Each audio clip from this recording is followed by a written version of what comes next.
मिस्र से क्यों लेके आया है? हमें यहाँ पर ये डेजर्ट के अंदर, इस सहरा के अंदर तू हमें क्यों लेके आया है? हमें मिस्र में रहना जरूरी है, हम मिस्र में रहना चाहते हैं। यहाँ पर हमारे लिए पानी नहीं है, हमारे लिए यहाँ पर पानी की कसरत नहीं है। काश हम मर जाते, इस तरह हमारे भाई मर गए, इसी तरह हम भी मर जाते। काश हमें इस सहरा के अंदर हमें ना आना पड़ता। और वो कहते हमारे छिपाए भी, हम भी मर रहे हैं, तू हमें क्यों मिस्र से निकाल कर लाया है? अगर हम इन आंखों से देखें, शायद इन आंखों से हमें ये महसूस हो रहा है कि ये बिल्कुल ठीक कह रहे हैं, ये सच कह रहे हैं, इनके लिए पानी नहीं है और ये शिकायत कर रहे हैं। लेकिन अगर हम ईमान की आंखों से देखें, और से सुनिएगा इस बात को, मैं आपको बताना चाहता हूं, जब हम ईमान पर चलना शुरू करते हैं तो फिर हमें इन आंखों से खुदा पर भरोसा नहीं करना। इन आंखों से हमें हमेशा चीजें अच्छी नजर नहीं आएंगी, इन आंखों से हमें हमेशा चीजें अच्छी और खूबसूरत नजर नहीं आएंगी। हमें ईमान की आंखें चाहिए खुदा के साथ चलने के लिए। और खुदा के कलाम में लिखा है, बगैर ईमान के उसको पसंद आना नामुमकिन है। और वो कंप्लेन कर रहे हैं, और कंप्लेन क्या कर रहे हैं कि तू हमें क्यों मिस्र से, सारे बोलिए, तू हमें क्यों।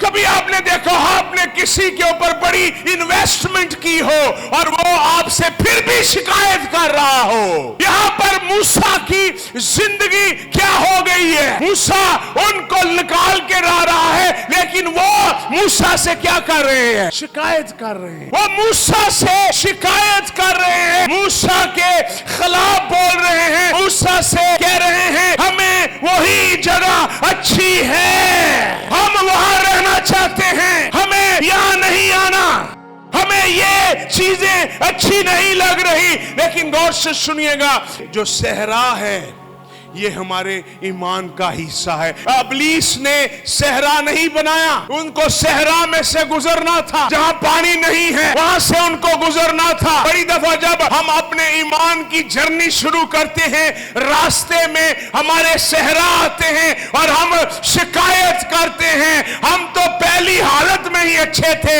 हमें यहां पर क्यों लाया गया है, हमें यहां पर क्यों लाया गया, हम गुनाहगार ही अच्छे थे, हम वहां पर ही अच्छे थे, हम तो अब बीच के हो गए हैं, ना पीछे जा सकते हैं ना आगे जा सकते हैं। लेकिन याद रखिए, इस सहरा के अंदर खुदा उनका ईमान डेवलप कर रहा है। जब आपकी जिंदगी के अंदर सहरा आते हैं, आप किस तरह रिस्पॉन्स करते हैं? बड़े लोग जब सहरा आते हैं तो वो खुदा पर इल्जाम लगाना शुरू कर देते हैं, खुदा हमें यहां पर क्यों लाया है, खुदा हमें ये नहीं दे रहा, खुदा हमारे लिए कुछ नहीं कर रहा, खुदा हमारे लिए कुछ भी नहीं कर रहा। लेकिन लोग आधी तस्वीर देखते हैं, खुदा पूरी तस्वीर पर काम कर रहा होता है। कितने लोग हैं जो इस तरह के लोग हैं? मैं उस बंदे का शुक्रिया अदा करना चाहिए था। लिखा है कि सारी जमात के पास क्या नहीं था? पानी। मूसा के पास पानी होगा, सवाल पैदा होता है। और मूसा 80 साल का है और वहां पर कुछ यंग लड़के हैं जो पैदा हुए हैं, उनको वो मूसा पर कह रहे पानी नहीं। मूसा 80 साल का बूढ़ा है, लेकिन सारी जमात के पास पानी नहीं है। और वो जवान लड़के मूसा से कह रहे हम प्यास से मर रहे हैं, हमें पानी चाहिए। और मूसा यहाँ पर फ्रस्ट्रेटेड भी हो गया था। अगर वो सारे उस वक्त मिलकर दुआ करते तो शायद चट्टान का पानी नहीं, खुदा ऊपर से चश्मे जारी। सुनिए सुनिए, इधर देखिए, इधर देखिए मेरी, ये गुलामी से निकल कर आए हैं, ये मिस्र जाना चाहते हैं। मूसा महल से निकल के आया है, फिर भी वहां नहीं जाना चाहता।